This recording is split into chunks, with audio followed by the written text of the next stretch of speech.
harder by delivering magnificent speech, which people probably compare my speech to. Dear fellow Toastmasters and guests, the title of the project, Do We Need to Learn Selling, not Selling? A little bit different. Do we need to learn selling? And if we do, why do we need to do that? You can be a magnificent lawyer, a fantastic accountant, a marvelous musician. Why bother? Besides, aren't salespeople are those not very ethical people who try to establish emotional connections with us just to use them later to sell us something that we perhaps don't even need. To give you a personal example of mine, I changed a dentist, my dentist, about a year ago. Why did I do that? Because after working with my previous dentist for a year and finding that half of my teeth were drilled for some reason, one tooth was crowned and another was on the way, in her words, I decided that either for some reason my teeth suddenly became terrible, or she was using my trust to rip me off.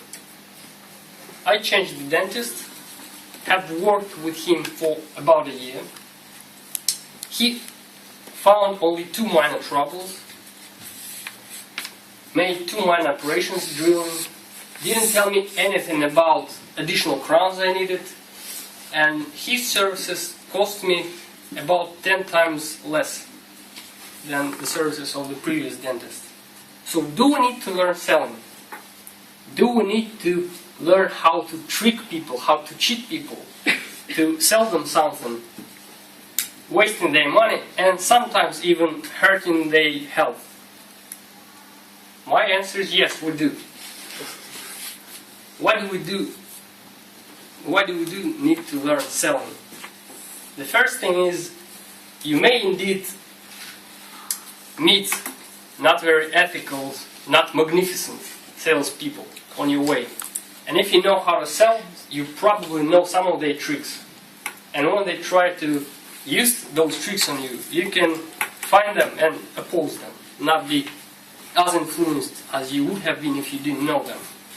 The second thing is, there are, believe it or not, normal salespeople who don't try to cheat you, who don't try to sell you something you don't need.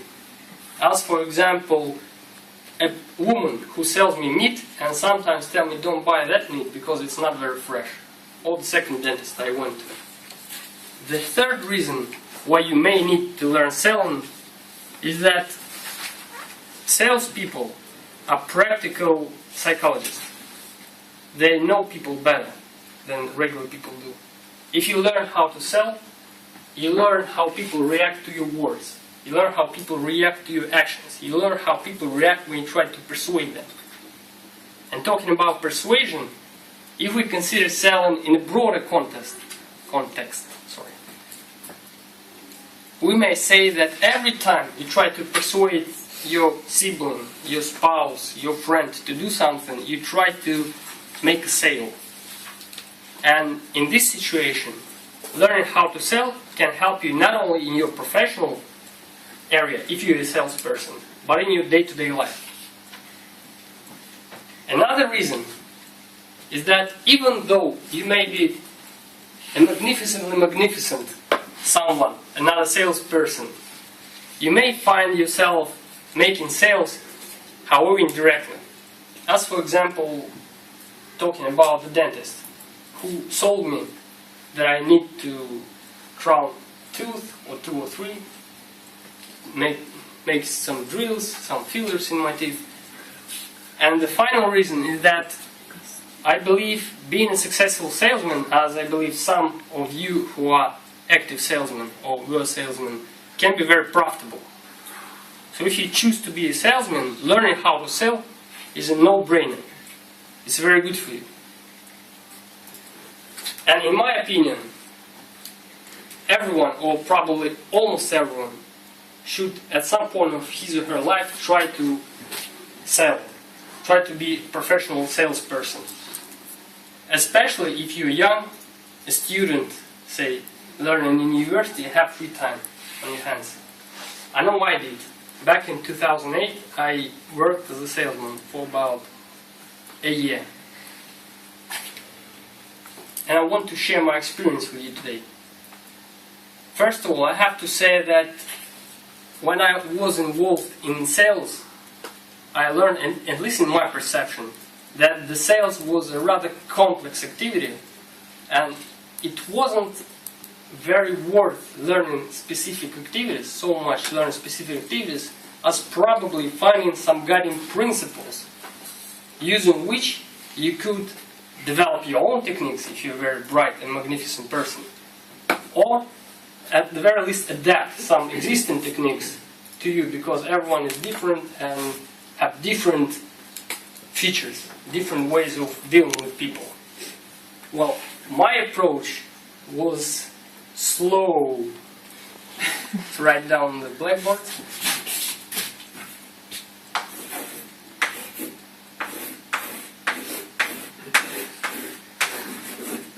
It was really slow. Well, S stands for sow seeds.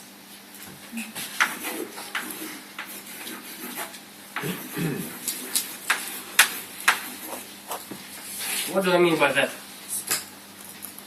I mean that, at least in my experience, every meeting you have with prospects or customers is worth looking at, not like the situation where you need to push for the sale as hard as you can, but rather as a long-range opportunity that you create a contact, if you care for which, you can achieve your sale, you can make your sale, say, in a week, perhaps in a month, perhaps in a year, or several years. Perhaps you can grow it not into a sale, but a meaningful connection, not even a business connection, but a meaningful connection, friendship or something.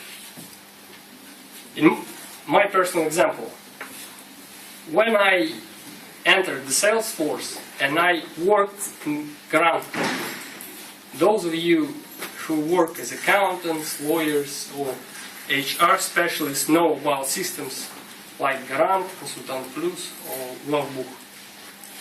Well, the system is about, on the whole, database of laws of Russia with many links. It's rather easy to browse through laws, and some additional features like seminars, like questions you can, specific questions you can ask experts of the company, things like that. My problem was that entering the sales force and going through the training, I was praised a lot. And I thought that I will be a magnificent salesman when working in real life. I did rather well in our sales imitation situation, public sales imitation situation. Went for my New Year vacation, waiting for the real sales situations. Well, the reality proved much harsher than sales imitations in laboratory. Many people don't care what I was talking about. Many people didn't have any time for me. I even 2 or 3 times faced hostility when I was asked to leave the room, not the room, the building. And the security was asked not to let people like me anymore. It was a fun experience. So naturally, my expectations were high before I started. And after that, some disappointment growing into desperation started appearing and growing. Well, but I didn't give up, and after some time I noticed that some of the connections of the meetings I had started promising something. At least people didn't ask me not to bother them anymore. And I made my first sale. And after that I decided that perhaps it was worth treating the situations like the situation when I'm sowing seeds. Because when you're thinking long term, it's easier to stay positive towards the process and not to give up. It will help me. L stands for learn your product.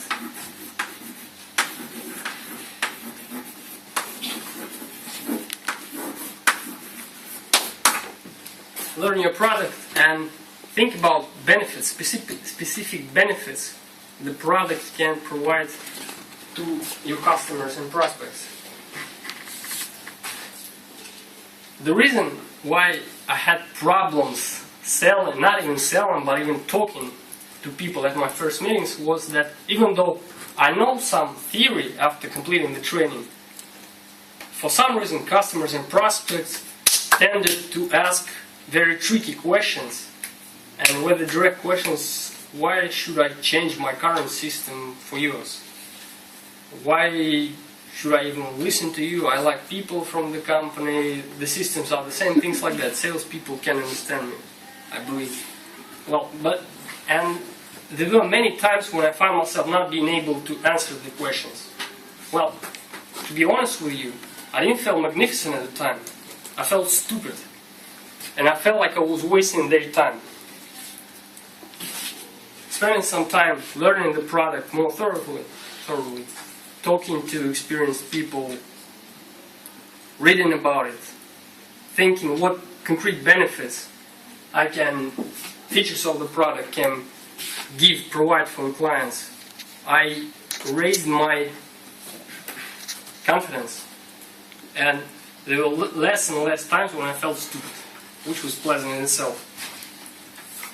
Now, O part of the slow 3 O's. The first O stands for,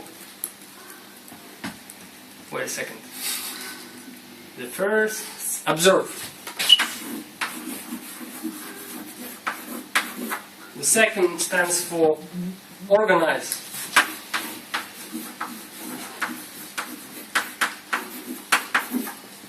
And the third stands for obtain.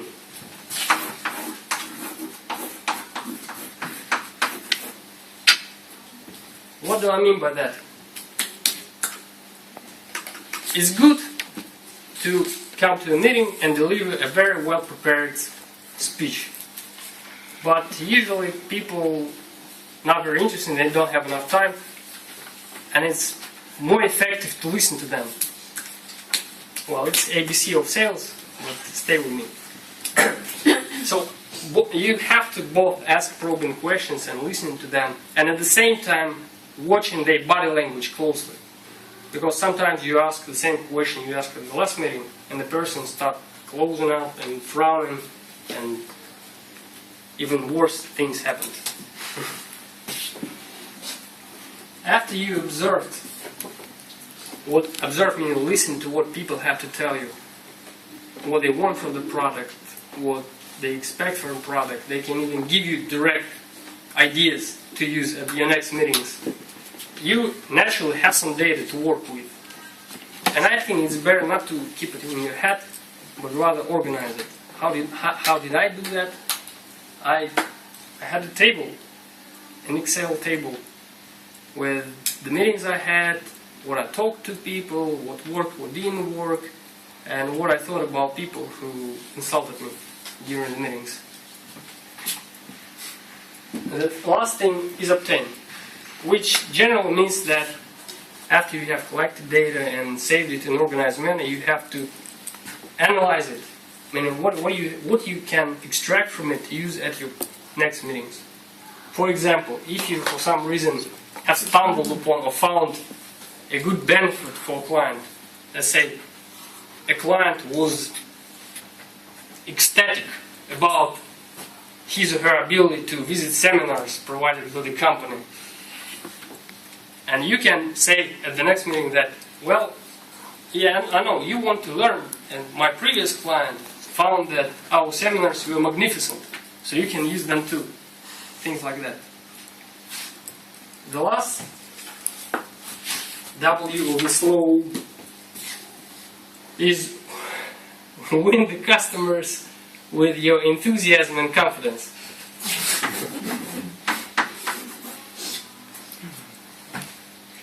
The room is full of enthusiasm and that's okay.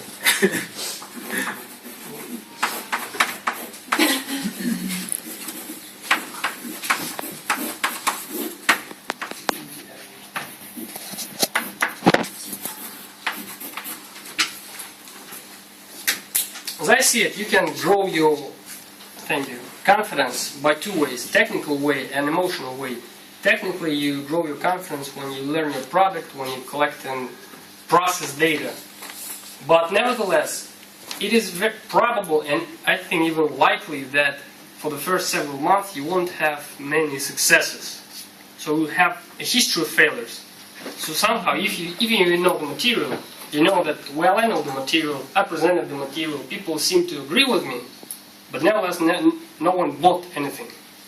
So it probably won't work out anyway. How I deal with it? I think that, and in my experience, when you're not confident enough, when you enter the room and say, well, I have Garant to sell, could you listen to me, could you please give me a cup of tea if you don't buy the system, people are not very interested in listening to you. They don't enjoy the time, spending time with you, and it doesn't go anywhere. So you have to be either confident or you have to at least act confidently. I personally, when I was about to enter the room with the customer, or the prospect, I was staying for a moment, taking a few deep breaths and entering the room with a confident look on my face. And one time I remember that there was a situation when I approached the top manager and told him directly, I can give you the same functionality for half of the price you pay now. And he didn't ask me to leave the room and didn't tell the security not to let me in anymore. He seemed to be interested. Well, that's in essence what I think of the system, of the way you can sell your goods or your services. Granted, it's not about concrete techniques, but as I told you, since selling seems to be almost an art, it's about yourself working out your personal techniques or adapting techniques for yourself. Well, as Nina said in her last project, people are able to see only part of reality. If we treat the reality as a multifaceted pyramid, a person can see only one or several faces at the same time. So, to conclude my speech and to show you some other facets, I want to invite another experienced salesperson who would share in this case her experience with you. Ilana, would you please take the stage? I will ask you three questions. The first question is, could you please tell the audience about your experience in the sales? The second one... Let's start with the first, and you will just ask me the Go on. So, in retail I've been for more than 10 years, and in sales directly from just maybe 80% of the time I was really in sales. Okay. What could you advise those starting in sales, both in terms of general concepts and concrete techniques, to succeed in sales from the beginning? I have to start with my own kind of training your speech, what it looks like. So actually, to be short, to be very brief, and very maybe a little bit uncontroversial to this what you said, I would just say it so much depends on the personality first of all. It's so much about the personality. It will be my ranking list. I will just have 3 points now to tell you, or just to advise these people. First of all, how nice you are. But we're speaking about sales as like long-term thing, yeah. So long-term result. So you go to buy meat where they were honest to you and they said to you that this one was not fresh, right? They just be nice, just be honest, just be yourself. That's the first thing. The second thing, you have to be, it must be in your blood to be customer-oriented. You have to say, okay, sorry, we can't help you in this situation, we can't do anything. You have to say, let's see what we can do for you in that situation. You have to be customer-friendly that way, not to disturb all the time, like with 1,000, what can I do for you, how can I help you, I have something for you here. All stuff. So, but just to think a little bit long term. And after that come all these trained skills, sales skills, like a perfect knowledge about the product, all these customer skills, communication skills, presentation skills, everything what you learn, this is experience you gain very easily. All possible courses, trainings, everywhere. A lot of things you mentioned here as well. So that you could, it also would come a lot with experience. But just to remember that you deal with people. And why such a ranking I have? Because finally people at the end of the day, they want to deal with not this very super magnificent sale machine. They want just to deal with a person who sells to them something, and they want to trust him. And third and last question, and please be short. Did you find that the skills that you acquired working as a salesperson help you in your life outside of the sales? And give us one or two examples if it did. I don't think I want to give you any examples because, as I said, my ranking is different, and I think opposite way. So a lot of from the personalities values, they could help you to sell better, but not the opposite way. Of course, you could learn a lot there, something about great sales, his communication skills will be absolutely superb, but it will help you probably to convince somebody. But if it doesn't make you a better person. Thank you for your magnificent So in the end, does it worth learning how to sell? Hopefully today we managed to persuade those of you who didn't think so that it was.